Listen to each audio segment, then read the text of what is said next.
The guardian എന്ന് പറയുന്ന ഒരു പത്രത്തിന് ഈ ദാൽ അൽ റിയയിൽ നിന്നും രക്ഷപ്പെട്ടു വന്ന ഒരു സ്ത്രീ ഒരു ബൈറ്റ് കൊടുത്തിട്ടുണ്ട്.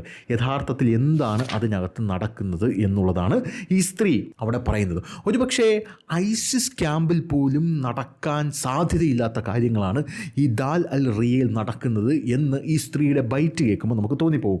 ഈ സ്ത്രീകളുടെ ആത്മാവിനെ തന്നെ പീഡിപ്പിക്കുന്ന ഒരു വ്യക്തിയായിട്ടാണ് ഈ മുഹമ്മദ് ബിൻ സൽമാനെ ഈ ഗാർഡിയൻ എന്ന് പറയുന്ന മാധ്യമം പോർട്രേ ചെയ്യുന്നത്.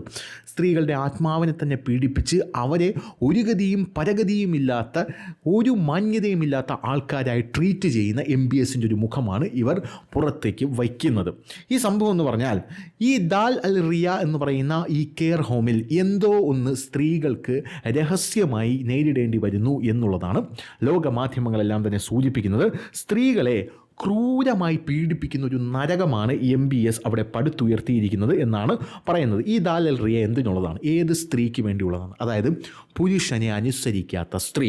ഈ പുരുഷനെ അനുസരിക്കാത്ത ഒരു സ്ത്രീ ഉണ്ടെങ്കിൽ ആ സ്ത്രീക്കെതിരെ പുരുഷൻ അവിടെ കംപ്ലൈൻറ്റ് ചെയ്യാം. അതായത് പുരുഷൻ എന്ത് ചെയ്യാം? ആ സ്ത്രീയെ അവിടെ ദാൽ അൽ റിയയിൽ കൊണ്ടാക്കാം.